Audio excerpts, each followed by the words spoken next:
Whoa. And here it comes. Oh, it's a traffic signal girl. All right. Yeah. Well, try an energy drink for a chaser or something. That's a big shot. Don't you not drink? Haven't you not drank for like 10 years? Give it.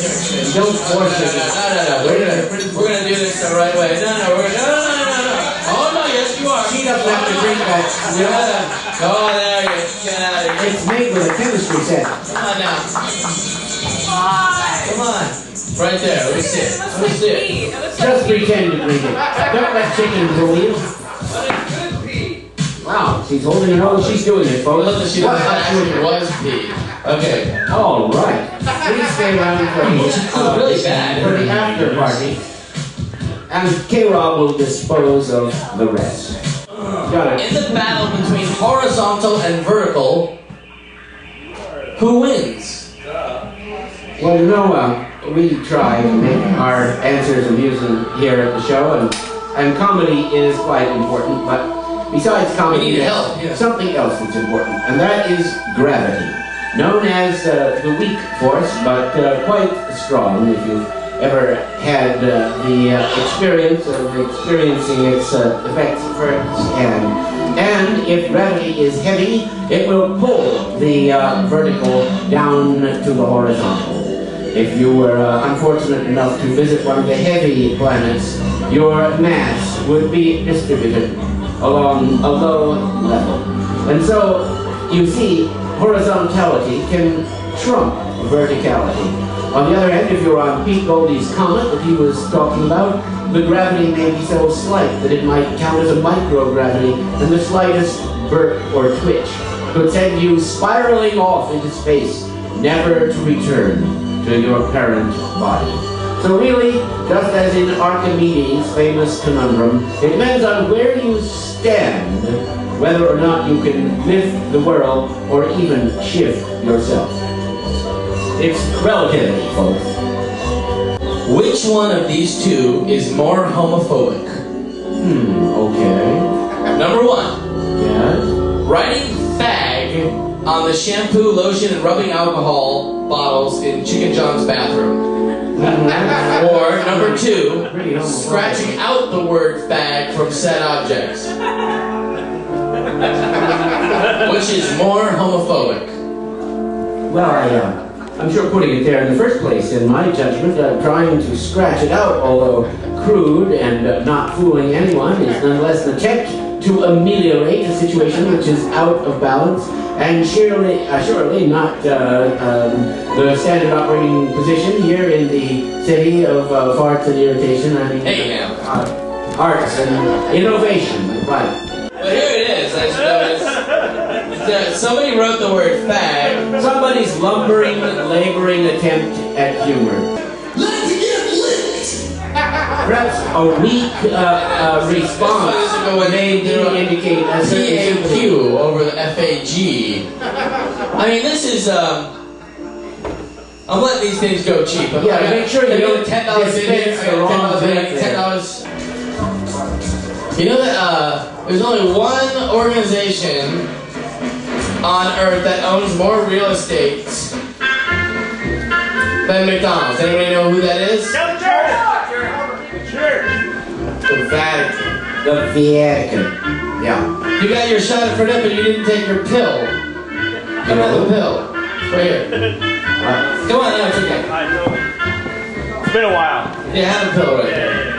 Here, wash it down with this. Here, you just, no.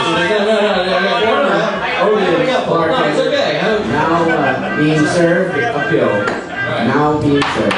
Dr. Hal. Yeah? With no bullshit. What do you mean? When do I ever offer? With no bullshit. Who invented the zipper? Do they mean the ride? Wow. No, I don't think they do. How many people here have seen a movie called Help, starring the Fab Four, the Mop Tops, the Beatles? Has anybody seen that movie? I saw it. Yeah, you've seen it? You remember how it ends? No, I don't actually. It ends with a dedication to Elias Howe, the inventor of the sewing machine. Elias Howe? Yes, he invented the sewing machine. How did he invent the sewing machine? Well, woke up one day and he thought, I'll invent the sewing machine. Anyway, the whole thing was he dimly envisaged the concept of the zipper. But it wasn't until Whitcomb Judson in the 1890s. Whitcomb Judson created the slide fastener, which was a crude version of the zipper. But the modern zipper was refined in the year 1913 by Gideon Sundbeck. He is responsible for so many dates and embarrassments and so forth because he created the zipper that we know, the slide fastener propelled by the little handle. So it's very hard to say who invented it. Was it Elias Howe? Was it Whitcomb Judson? Or was it Gideon Sundbeck?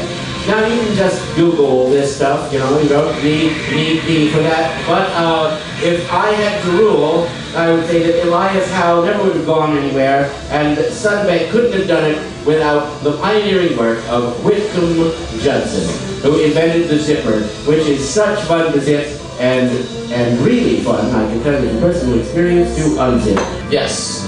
You know, maybe we should just get K-Rod really fucked up and make him like wrestle himself. Why do we always have to? No, that's not. Because you may get there eventually. And such is always the after party. The after party. Oh, what? No, what? Have you got a uke back there? I got a uke. You know what? That's putting me in mind of. What's it putting you in mind of? Are you gonna uke? Getting Duke of Uke. The Duke of Uke to come up and I know he didn't expect it. He might refuse, but maybe he might play one note. That's it. It's up to the Duke of Uke whether he wants to. Does he? Is it gonna be worth it? Is it gonna be all right? You be the judge. Well, Chicken, we got the Duke of Uke here. He might as well play something. Come on up here. And then you guys clap when he comes. That's how it works.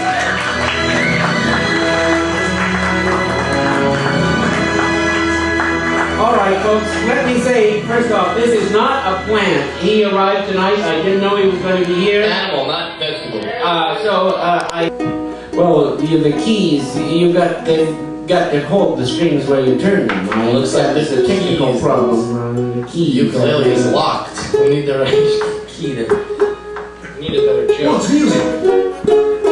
Okay, this is what we're gonna get. Alright, okay. We'll go with it.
Shadow Fernet here. I can have that for you.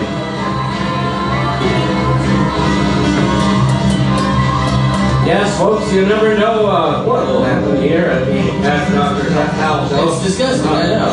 Yeah. Don't take it here. Take this home with you. You know, Portland's a great place to leave. I always like Portland. I was just up there with puzzling evidence at a sub-genius revival. And now we're down here and ready to go with another question. Are the Masons really ruining the entire civilized world, or is it just that conspiracy theory crap? Well, I would adhere to the alternative you give me. Yes, it is just that conspiracy theory crap.